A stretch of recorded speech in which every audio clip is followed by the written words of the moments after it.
It is the Everton Byline, episode 26. And for the first time, Paddy Boyland, we've got back-to-back wins to talk about. Unbelievable. I'm still buzzing from Saturday. How are you feeling? I mean, I had a great time, like a really great time. And I'll leave that up to you to decide whether that was because there was loads of needle at the end, whether it was because Everton won, or a combination of all of those things. But it was really good fun. It was really good fun. And like the away end looked great as well. All-encompassing win. They are the best wins then. The dig it out away from home, everyone in front of the away end, shirts going in, all together, just absolutely boss. And we will dig into it. Don't worry. But first and foremost, just a reminder, we are sponsored by the Bridewell in Liverpool City Centre. I was in there on Friday, Paddy. I took my wife there. We had a lovely time. Brave the elements that hit Liverpool, the wind and the rain, still go out for a nice drink. And we had a lovely time, yeah. So do go and check it out if you've not been yet. If you do go in there and you do see Dom or any of the other stuff behind the bar, do let them know where you heard about the pub if you're going in for the first time. Obviously, it all helps. If you watch us on YouTube, do hit like, do hit subscribe, do leave us a comment. Like I've started saying on these podcasts, we are keen to make this a long-term thing with our viewers and our listeners on the Blue Room. So if you're listening to this as well, do hit subscribe. Leave us a comment, as you can do on Spotify now as well. Paddy, let's get into it. Saturday was great, as we've established. I've not seen you smiling this much on this podcast since you started doing it. You mentioned there about the needle that was sort of around it all. We'll delve into the game in a bit more detail as we go on and talk about the actual football side of it. But this felt like one of those matches where there was just so much around the actual game itself that was great. And I imagine people who weren't at the game in the away end necessarily would have missed so much of kind of what went on. So let's go to the end, and I want to play by play. And I feel like the Rocky music should, if we had more technical up now underneath what I'm saying, because we're going to be talking about the battle of the Brighton press box. Because to put it bluntly, it sounded like it all kicked off on the pitch, in the press box. Their fans having a go at Everton staff and reporters. Just talk me through it play by play. As soon as the referee blew his final whistle, what went on? Was it yourself? Did you start it all? Were you up in the press box, arms out, run, whatever you may be? Did you lose your professionalism for a second and it all went? Come on, I want to know all about it. No, I mean it's funny actually, because some of the individuals we're going to go on to speak about have had similar incidents happen to them in the past. So I remember, for example, being at Molineux the year Everton stayed up with Decore's late goal, I think, and Yerry Mina scored in the 98th minute. And there was quite clearly a reaction, quite a vocal reaction inside the stadium, inside the press box when Mina scored. Because of where you are at Molineux, you're basically just in. There's very little separating you from the Wolves fans in the main stand. And there you actually had security trying to stop kind of irate, and I mean like middle-aged, older Wolves fans trying to get at the Everton staff because they'd celebrated the goal.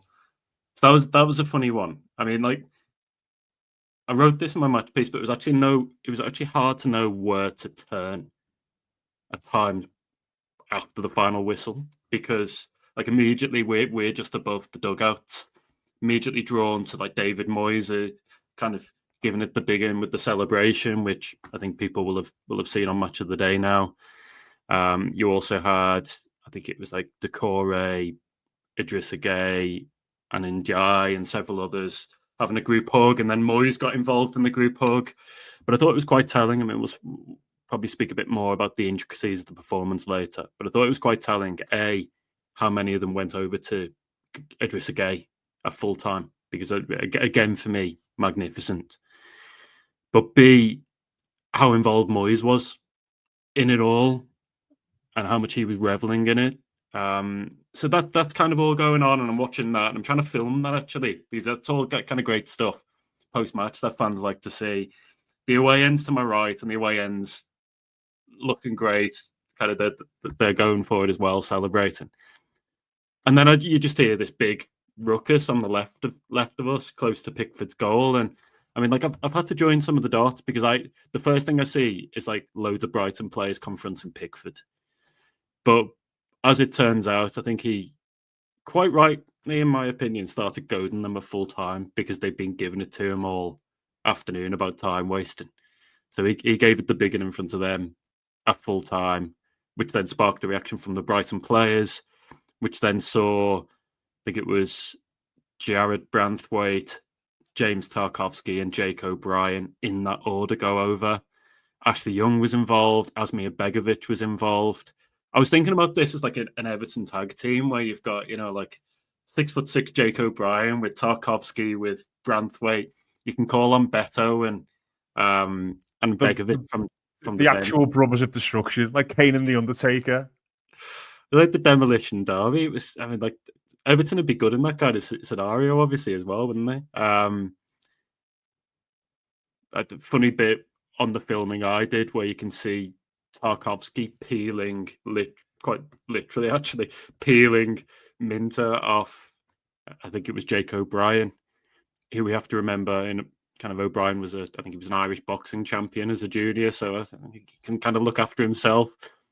That was all great fun, and then the players kind of quite slowly make their way over to the away end, and you've got Idrissa Gueye singing with them and Ashley Young screaming, and everyone's kind of involved. Everyone, I think Nathan Patterson vocal, Mikolenko vocal, so surprisingly for him because he's quite a low key character, but I think you could sense in the celebration how important this felt to the players and how important this felt to Moyes. I mean, like, don't know about you, but I kind of got in my head like that Leicester was the big game here, that kind of if Everton do the business there and they beat Leicester, then I think they're right on course. But to go to Brighton with all Brighton's talent and all their options off the bench, and to kind of roll with the punches and to see it out with 10 men, numerous players looking like they needed to be subbed off as well,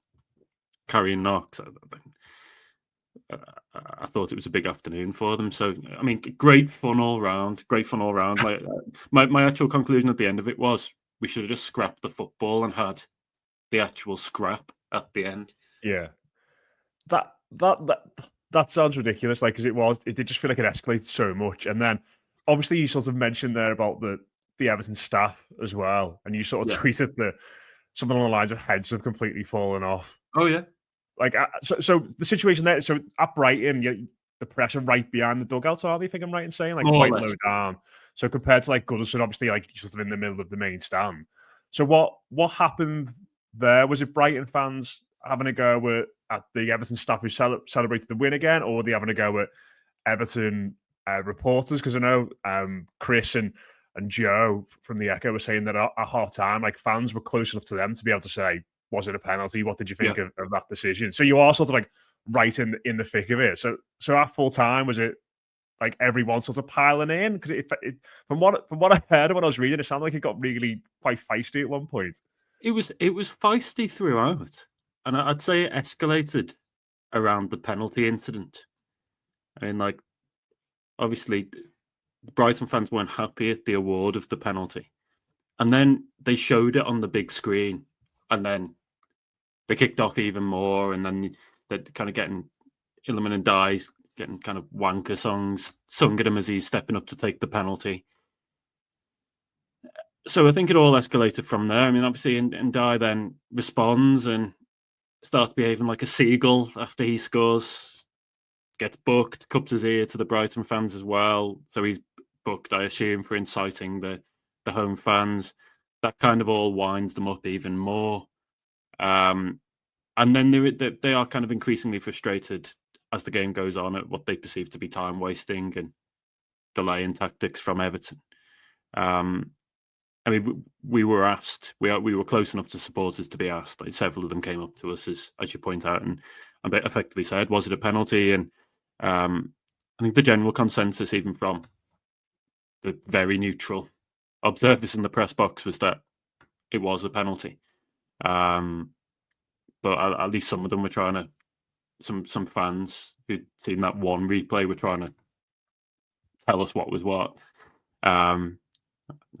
One of the journalists from another publication turned around to me at one point and said, maybe these Brighton fans are a little bit biased if they don't think that's a penalty. I mean, mainly because Veltman actually swatted the ball away. It looked like he was playing volleyball, something along those lines. But I think it all escalated from those moments. And I think at full time, a couple of rows behind us, you had Radio Merseyside, so it was commentator with Mark Pembridge, who was on co-coms. Then a row behind you have Everton Club Media, and then Graham Stewart was one of the people in that row, for example. And I think it was a member of that row had seen somebody lower down in the crowd that he knew, who was also an Evertonian, and given him like a thumbs up, and that had set off a few fans that had seen it, and it was you're embarrassing, and how'd you watch this every week? And I think everyone in the press box was just kind of utterly bemused at how irate it all got. And I mean, like, I was speaking to people in the away end who were telling me that, like, on the way out, they had like Brighton fans singing "You'll Never Walk Alone" at them and stuff. It's just like what's going on? Like, so Tim Pot, isn't it? That is so Tim Pot. Like, what's going on for people to be this annoyed by it all? So yeah, it was a head loss, and I know I got a bit of pushback for saying it was a head loss, but I don't know how else you describe it given that turn of events. Yeah, just a bit ridiculous, really. But I kind of think Everton thrive in those scenarios. I think like when there's a bit of needle and it turns into a bit of a battle, I think that's when you see fans rally around the team, team sticking together. And I know it wasn't a free-flowing performance by any stretch of the imagination. I think it left an awful lot to be desired in the final third. In particular, Everton had one shot on target, and that was in Dyche's penalty. But given the amount of pressure they had to withstand, the amount of time Brighton spent kind of camped in Everton's final third, there wasn't a clear-cut chance of note for Brighton. I mean, it came close with a few efforts from the edge of the box, but there was nothing where you say, well, they should have scored there, or even that was a decent chance. It was all scraps, and I don't know about you, but I thought Moyes got his second half subs right when they started to get in behind, bringing on Patterson and Young as very defensive wide midfielders to help shore things up a bit. And really, there weren't many danger moments that I can think of. Certainly not in the second half, and they grounded out. It felt like an old school Everton victory under Moyes for me. Yeah, and like I think sometimes when a team goes somewhere and is under pressure, and say for example the goalie has to make loads of saves, or there's like a ball's cleared off the line or something like that. Yeah, you can come away from it, and I think this happened with Mourinho quite a lot actually, where it would be that's a Mourinho masterclass. Whereas really it was actually a bit of the other team had actually missed loads of chances and your goalkeeper's had a stormer. And Saturday wasn't like that, was it? Like if you go, the stat that was on Match Today, I think was really telling that Brighton have had 3 shots on target at least in every single Premier League game this season. And on Saturday, they had 1. And I think for all of their shots I think they had 16 and 1 on target. Yeah.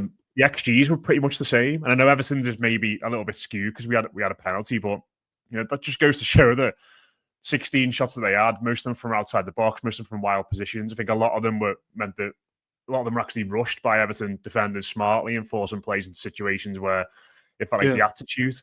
And it was, I think, a defensive masterclass from that point of view, because Jordan Pickford, who was had to bail us out loads of times this season, didn't really have anything to do at all. So I think the lads in front of him, as you said, the changes the manager made were absolutely spot on from that regard. And I think all this other stuff we talked about, and listen, I know we're having like a bit of a laugh of it, but it feels important as well. Like it's one of those wins that where everybody involved, everybody on that coach will feel in some way like they've contributed a bit to that win. You know, everyone who came off the bench, everyone who started, everyone who was in the staff who was getting stick off Brighton supporters Even the supporters who were there, who had that moment at the end, everyone comes away from it feeling so good, and it is such a collective team effort. And I think overcoming all of that and overcoming the adversity that you had to within the game as well, where your striker goes off after 10 minutes, Don went off, something like that, where you're down to 10 men for the last 10 minutes plus 8 minutes at the time, and just finding a way and getting through that.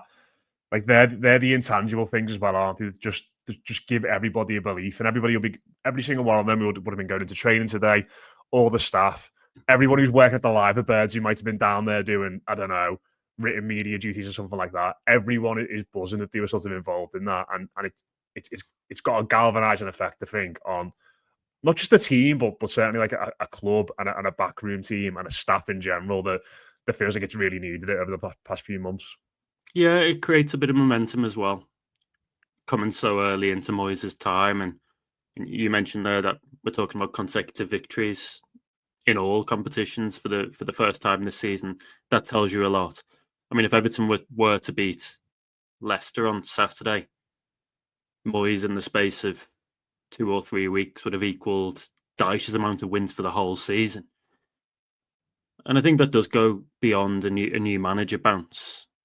I think we can see some different stuff in all of this that makes me think that there were a variety of different game plans to suit the opposition.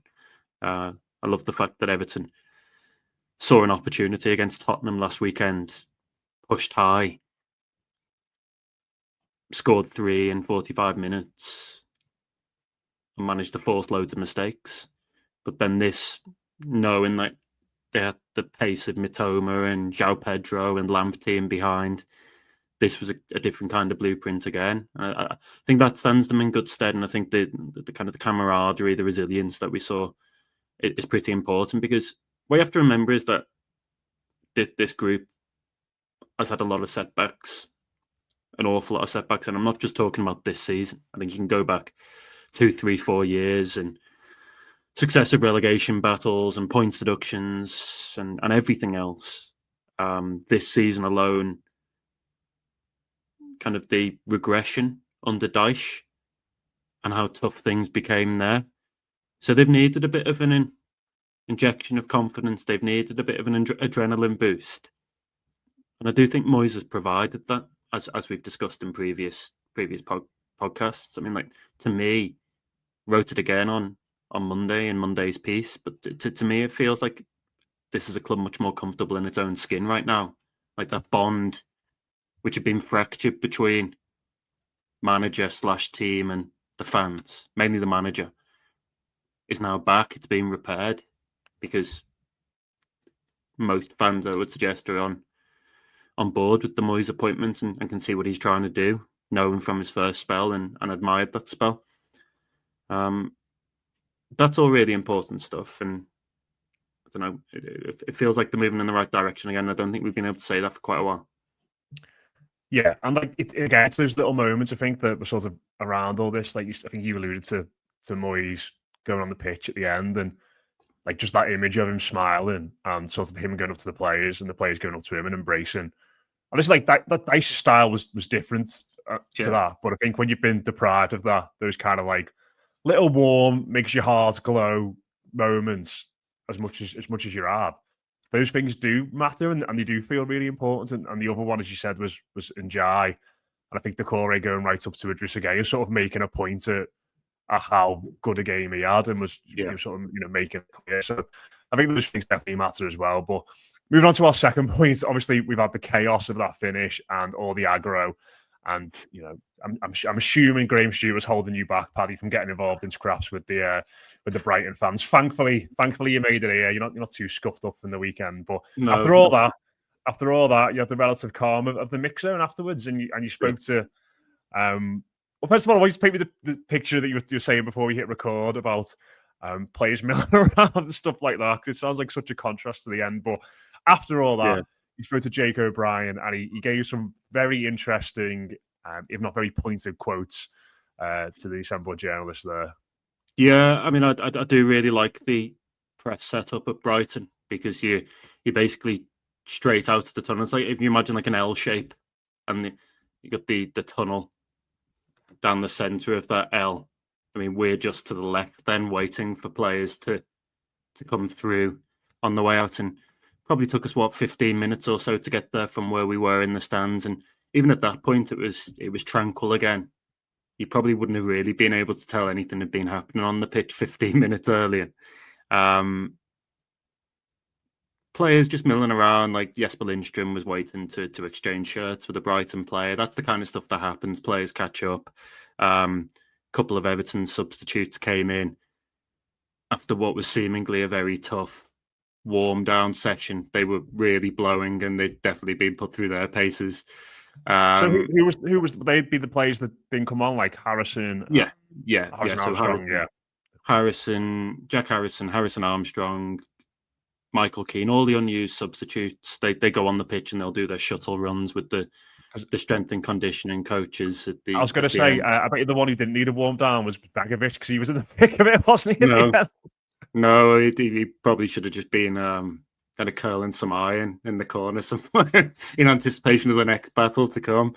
You see loads. I mean, it's a great vantage point, and you're very close to the press conference rooms there. I mean, on this occasion, again, O'Brien comes out more or less at the same time as Moyes, and it gives me a decision as to where to be. But I mean, just to give people a bit of insight, like, all the value for me, knowing that I'm publishing a piece on Monday, is to get those quotes that not many other people have. I mean, like, 3 of us did the O'Brien interview, and that was held back until Monday.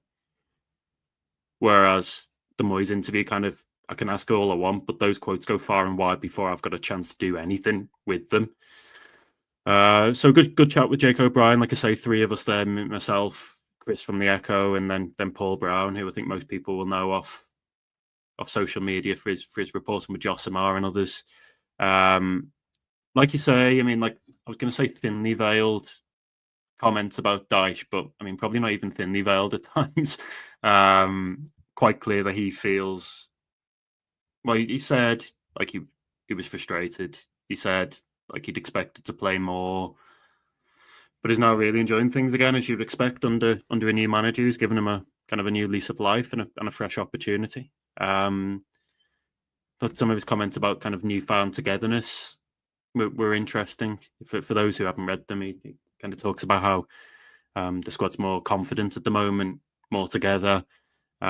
Praised Moyes for coming in and allowing them to play a bit more effectively, telling them to get the ball down and to play through the thirds. And again, I thought you saw that on Saturday, even though they didn't do it as well. And I think they struggled a little bit with the Brighton press at times.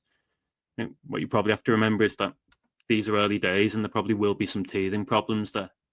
They probably will give the ball away occasionally, but as we saw against Tottenham, sometimes the benefits outweigh the negatives. So it was a good chat. It was a good chat. Again, like, for me, probably he was in the top 2 or 3 Everton performers, but like, there was a quite clear man of the match in my head, and that was Idrissa Gueye. Like, he was just everywhere. He just felt like he was putting out every fire. That reaction at the end from the players going up to him and giving him a big hug, I think, spoke volumes. And I mean, like, he's 35, man, but he's doing the running of like a 23-year-old. It's almost like he's got a second lung there, isn't it? It's quite incredible. A second lung? The third lung, you mean? Lung. Well, I hope he's got 2 lungs. I hope he's got 2 lungs. I'll tell you what, if he's doing that amount of running on 1 lung, then he is superhuman after. Oh, he's unbelievable. He is unbelievable. But just I wanted to talk about Garner, but just on O'Brien. Like, how have you found him to deal with from a media perspective? Because I imagine just the physical stature of him, because certainly when you're in the mix zone, you are standing in quite close proximity to that person, aren't you? So he would have been quite close to you, straining your neck, looking up at him, I imagine. But how have you found him to speak to? Does he seem quite at ease with it all now, or are you still getting the sense that it's a little bit nervy and a little bit getting used to it? Because like you said, I think maybe obviously it's not videoed and I'm not seeing how he sort of interacts. Obviously, only read the words, but for me, someone new to that situation, typically would err on the side of caution with the quotes and play it down and go with the usual typical media train lines that we're used to seeing from players at this level now. But the fact that he went not after Dyche, so to speak, but the fact that he did have a dig at him, I think that's probably fair to say, multiple times throughout the conversation would suggest that he's pretty confident and quite happy to speak his mind. Yeah. I mean, pretty personable. I mean, like you say, like a big physical presence in there, but personable, and I mean, certainly not going on with his answers. It tend to be relatively short, kind of one sentence here, two sentences there, kind of responses. But what you get at the end of it all, what I find is he's quite kind of economical with his words. And when you put the transcript together and you read it all, you go, actually, no, he's given us more than enough to work with there. I mean, like the worst thing for media is this kind of like take every game as it comes. I'll play wherever the manager asks kind of narrative. And of course, they all do that a little bit. But I mean, like the stuff I was really interested to ask. I mean, if we separate this chat with him into kind of three parts, stuff I was really interested to ask after Chris from the Echo had spoken about the melee at the end and Pickford's role in it and everything else. I was kind of keen to drill down into kind of his role and kind of what's changed under this manager and what kind of guidance he gets and why he thinks like Everton have improved over the last couple of weeks. And he gives you kind of good reason considered answers there. And like I say, kind of links it back to the players having a bit more responsibility, feeling more comfortable in the roles. I mean, again, there seems to this idea of kind of the detail that Moyes goes into, kind of informing them. And I think probably worth pointing out that it's not just Moyes here. Like the first thing I noticed when I came out into the media press room before the game, probably about 45 minutes before, while the players were warming up, is just like the kind of the staff feels bigger than it did naturally under Dyche. I mean, like Dyche obviously had Ian Woan and Steve Stone and trusted them a lot to kind of do his bidding. But here you had Moyes kind of observing it all with Charlie Adam and Alan Irvine were both there. You had Billy McKinley, you had Leighton Baines. They were all taking kind of separate departments on the pitch before the game, doing different drills at times. And that's before you even get into kind of like the strength and conditioning coaches and everybody else. So there's a bigger operation here. And I think you're seeing that with Moyes. And I think what that lends itself to is like kind of Leighton Baines is there on the sideline with a little kind of earpiece, and at times they've got a monitor and fairly bog standard stuff, but it wasn't always happening. And he's giving players kind of in-game sort of feedback, and I think that'll be welcomed. I mean, that one of the themes we touched on towards the end of Dyche's tenure is, of course, the idea that it wasn't like a kind of a huge amount of guidance for players in the final third and how they should be doing things. That shouldn't be the case here, touch wood. And I think the players are benefiting from that. I think the players needed a lift, and the change in manager has given them that. It's given them, whether it's temporary or not, it's given them an injection of confidence and they're going back in the right direction. But I think the change in styles helped as well. So far, it's brought more out of them. And again, that needs to continue, but it's a good start. Yeah, I think we've spoken about this before, but I definitely think that as a rule, and obviously this does not include every player, but it feels like the modern player to me definitely wants more tactical nuance and wants more instructions. Like, of course, there does come a point where if you go a bit over the top of it, that can become very overbearing, and there'll be situations where managers who are extremely detailed and extremely tactical in their instructions, someone could come in and just strip all that back and it can have a positive impact. But it seems to me like, certainly compared to 10, 20 years ago, when football was maybe not quite as into the tactics, into the data, that kind of stuff. And I imagine they will want to take on more tactical instructions and will want to know about the position and how they can improve the game. So that extra layer of detail, and I'm certainly someone like O'Brien and the role he's got, that does require a lot of, I think, tactical discipline, tactical intelligence, knowing where to be in regards to Lindstrom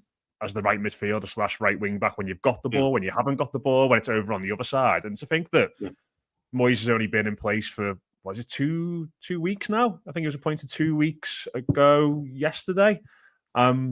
that in itself is quite remarkable that he's been able to sort of get to the point where he's come up against, was it Maddison again for Spurs and Matoma at the weekend, and pretty much been able to shut them down playing in an unfamiliar position in his first 2 starts in the Premier League. So I imagine certainly players will welcome a lot more of that now. And just quickly on Idrissa Gueye before we go on to our last topic, you're right. I think his engine is still so good, but I think there were times at the weekend certainly where I think after he got injured, he looked like a little bit leggy. He looked like injured. He took a knock in and he was down. I think at one point I thought he was going to come off actually, because Patterson was about to come on, wasn't he? And he obviously ended up coming off for Lindstrom instead. And it looked like he was carrying it a bit after that, I thought, albeit he was still running. But I think in that period of the game in particular, I think his experience and his intelligence and all the years he's got, I think that really shone through, because it didn't feel like he was charging around after the ball as much. It just felt like he was just putting himself in the right place at the right time. And I think that's really encouraging, I think, in regards to his longevity, because as much as he might have 3 lungs or 2 lungs or whatever, that side of his game will go eventually. It will start to diminish that industry off the ball. But if he can adapt and know where to position himself, which I think in his first spell wasn't necessarily always his strong points. I think he was somebody who was a bit of a magnet to the ball. He would chase after the ball, and he would harry and he'd hustle. And it always felt like he needed that pivot number 6 player to sit and kind of give the structure. But if he can sort of adapt his game a little bit as he goes on, which I think we're starting to see signs of it, then there's no reason why he can't play at the top level for another year or two. And I think they just need to be careful with him, Matt. I mean, you mentioned there that he's 35. I know Mangala went down injured, and at the time we're recording, we're still waiting for a definitive verdict. It looks bad on the initial diagnosis, but we still haven't got that definitive kind of verdict or time frame through. Like, to me, Gueye is by far the team's most important midfielder. Like, he's the one you absolutely cannot really afford to lose at the moment. And sorry to drop that. That's 2 games in a row where he's gone down, isn't it? Like, he went down against Spurs as well. And in that game, I thought he was going to have to come off as well. Well, yeah, and that's he is a 35-year-old, and maybe one of the repercussions here will be that it takes him a little bit longer to recover than it does a James Garner or a Jared Branthwaite, whoever it may be. Like, the ideal scenario here would be for Everton to be in a position to rest and rotate him. I mean, like, for me, looking at the Bournemouth Cup game at the start of next month, I kind of think to myself, if Everton are in a position to give others a go in that game, then I'd probably take them out of the firing line and just give them a bit of a rest. But even 20 minutes here or there, Matt, if they're in a position in games to do so, I think would help him massively. I think he kind of needs to be wrapped up a bit in cotton wool. But I was pleased to see James Garner back. I mean, even more so with the news about Mangala. Like, I think actually in the run towards the end of last season, when Everton did start to pick up points and pick up wins, it was a midfield 2 of Idrissa Gueye and James Garner. And I can kind of see Garner as somebody, James Garner, that is, as somebody that Moyes would like. He seems like a Moyes kind of player, and hopefully will then give them a bit more chance from set pieces. I mean, like, he tweeted at one point, Mikalenko took one from a wide position, and I think he basically tweeted something along the lines of, "Please, never again." Like, it can't be him again. James Garner at least opens up the possibility that you might be able to get a few more headed goals from Tarkowski, O'Brien, Branthwaite, probably Beto now, given the injury to Calvert-Lewin. Like, there's loads of height in that team, and actually they should just be dominating if they can get the delivery right. So maybe that's something that comes out of all this, Matt. If Garner can get and keep himself fit, maybe another option there. Tim Irobin back in training as well. So, I mean, hopefully not too long until both of those are back out and get back fully fit on the pitch. Yeah, and we need them. And it does kind of take us on to our last point, which is going to be our transfers, because obviously, as you mentioned there, Mangala, I'm still waiting for the prognosis on that. It looks bad. CalvertLewin, we're waiting for the official prognosis on that. That also looks bad. Yep. So it feels like. And I think it's quite interesting actually that in his press conference after the game, I think it was Joe asked Moyes about transfers, and he kind of asked him quite cautiously, and Moyes was sort of straight in there, like, "Well, no, it does change what we're going to have to do." And I think he's spoken quite bluntly about transfers since he came in, Moyes, hasn't he? Really, obviously, very early on after Villa saying we need players, and then again at the weekend. But those injuries certainly seem to like they might alter the priorities for everything going forward. Because I don't know about you, but like going into the window, if everyone was fit, it kind of felt like out wide would have been the main area which we needed to strengthen. But I think that was the main area as well. I mean, you look at the very early interest in the window, kind of reported by ourselves and others about Ernest Numa from Lyon. Philogene obviously was one that they looked at as well. So I think it was quite clear that was a top priority, and to some extent, I think it still has to be when you consider the options they've got and some of the other players that are out of contract in the summer. But as it stands now, they are down to one fit striker out of the four. Chimiti not expected back anytime soon. I don't believe. Breuer longer term. Let's see on CalvertLewin, but I mean that looked like a hyperextended hamstring to me, which doesn't ever really take a week or two to heal. It's normally much longer than that. So there's a distinct possibility that Everton end up with Beto as the main striker now for the next month or so, unless something significant changes. And I suppose that was the nub of the question, wasn't it? And the answers Moyes gave in the post-match press conference, he was asked effectively, does this change the transfer plans? And he didn't rule it out. He certainly said, like, we'll have to wait and see what the diagnoses are like, but we may need to alter our approach here. I think if they do something, I mean, like for me, it's still quite pivotal to getting some sort of agreement on Breuer. That would unlock quite a lot if they were able to cancel his loan and use another loan spot. I mean, we've spoken before, I think a number of times now, about how that's possible and if that's possible. And I think Chelsea well within their rights to play hardball, but is there a deal to be done, as we've spoken about before, on taking somebody else from Chelsea in his place and then freeing up either a space or a bit of funding elsewhere? I still think, I don't know about you, Matt, I still wonder about this position behind the striker, because so far the only one that's kind of trusted to play it on any regular basis is Decore. And I know McNeil's played there. He's on the sidelines. Might need surgery. I know Illiman and Dyche was bought for that role and could do it. And I know Jack Harrison could do it as well. But none of the others are being used in there, even when Decore is quite visibly fatigued at the end of games. And that kind of suggests that Everton probably need something in there actually as well, long term, if it's not going to be in Dyche. So there's loads of stuff to do. I mean, Moyes has spoken about a left back. Moyes is on record speaking about kind of wanting left back cover or another left back. But I think it was quite telling actually at the end of last week. He spoke about effectively having to prioritise. There's like so much to do that because of PSR and because of everything else,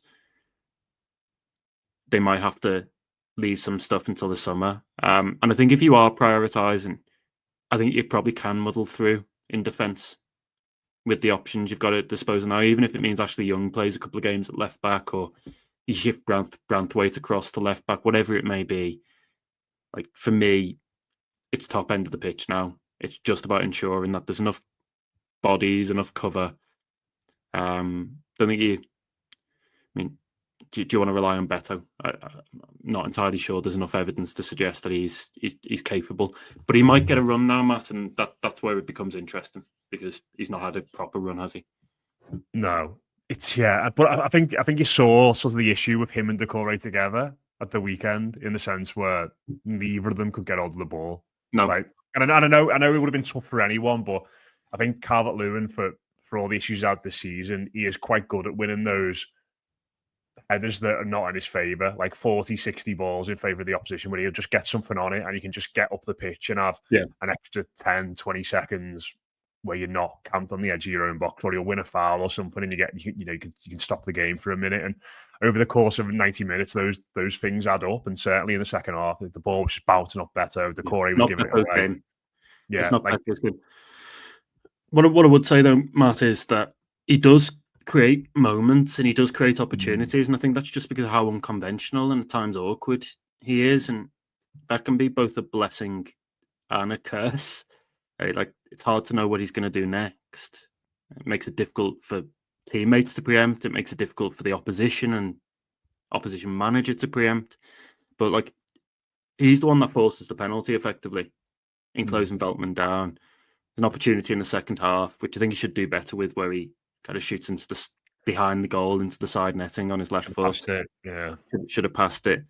A moment where Iliman Ndiaye does brilliantly from a deep position on the left wing to get Everton right up the pitch. Probably beats 2 or 3 men. Plays it to Decore, and you just think, slide it down the right, and this is a big opportunity if you get the final ball. And that's wasted. And I think that goes back to some of the points about like alleviating pressure and all that kind of stuff. So I kind of agree with you. I'm not massively confident on that pairing at the moment. And for that reason, I think Everton need more in the final third.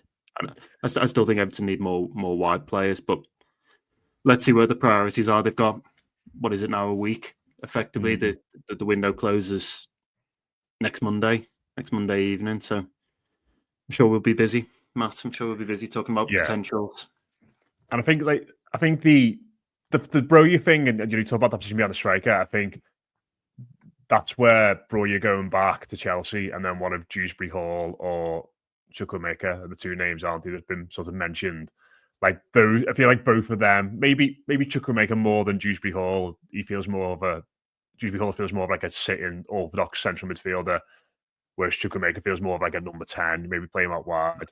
I think they could potentially fill that role if possible. I mean, Dewsbury Hall is playing for Chelsea at the moment, and that's largely because they have their own injury problems with Lavia and various others, and he's often played now as a central midfielder, effectively an orthodox kind of number 6. But I actually think if you watch quite a lot of his work at Leicester, he was pushed on behind a striker, and I think he could give you a lot of Decore's industry, but with a much better end product, sweet left foot and a goal threat. I mean, my question with him would be, if he's available, how many other teams would be interested? And if so, would Everton be his first pick? I mean, the other question is he available right now? Because Chelsea kind of need him. I think Chukwuemeka is an easier one for Chelsea to sanction.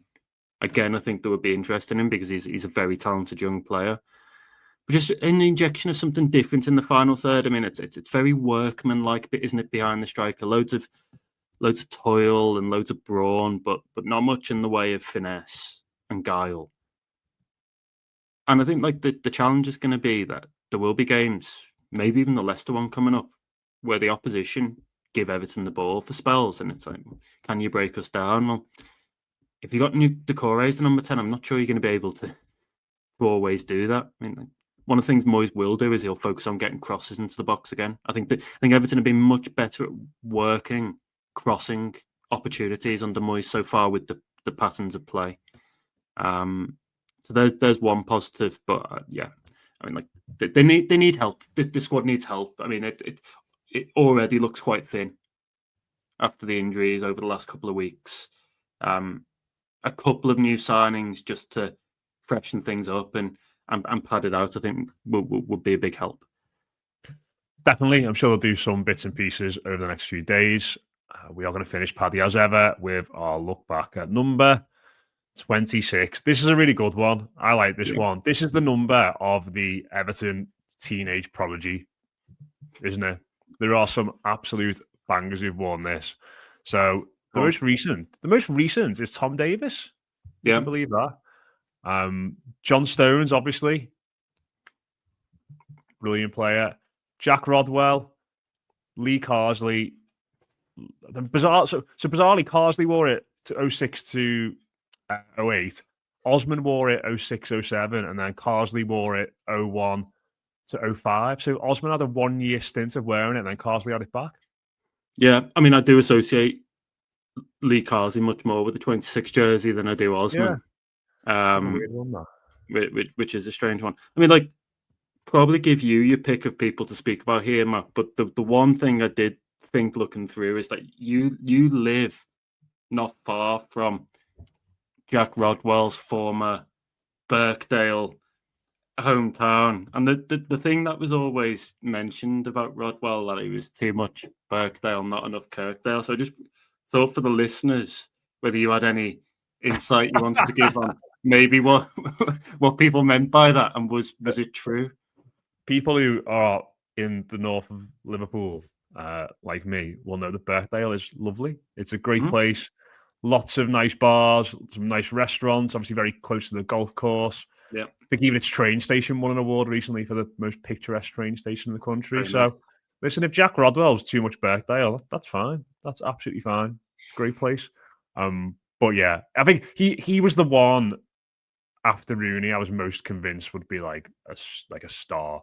I remember going down to Fulham the week before the cup final in 2009, and he played in centre mid, and I think Osman scored twice that day and we won 2-0, but Rodwell was just immaculate. He was so good, and it just felt like at international level with England as well. Like, I remember watching his first few games, and like, it was widely touted to kind of hit 60, 100 caps, wasn't it? Because of how young he'd made his debut.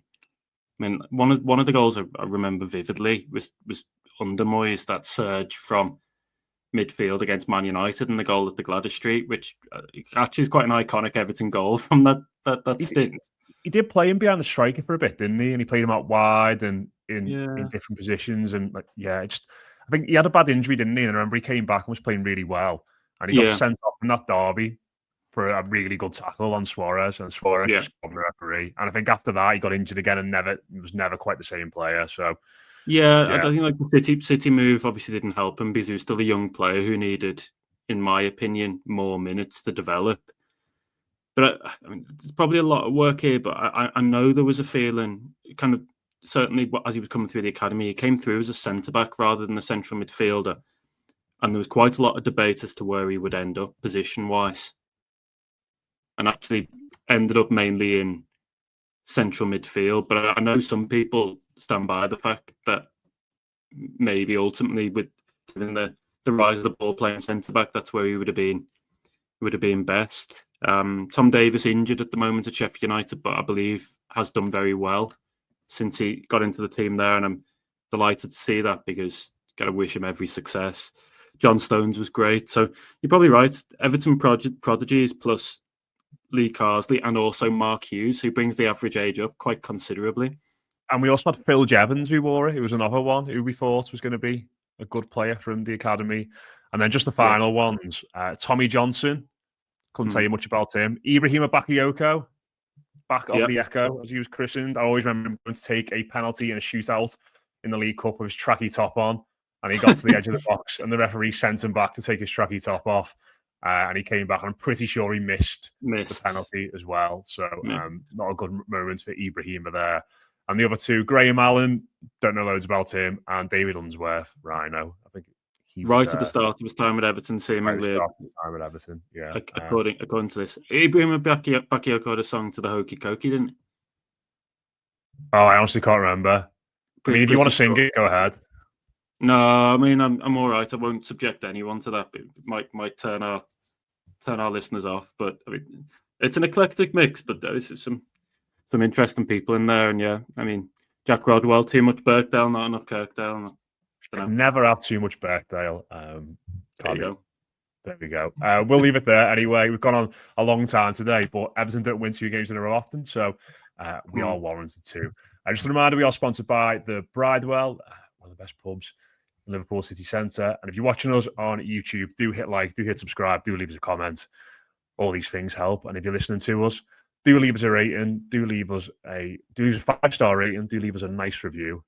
If you're not going to do one now after we've won 2 games in a row, come on, when are you going to do them? Now is the time if you've not done one before.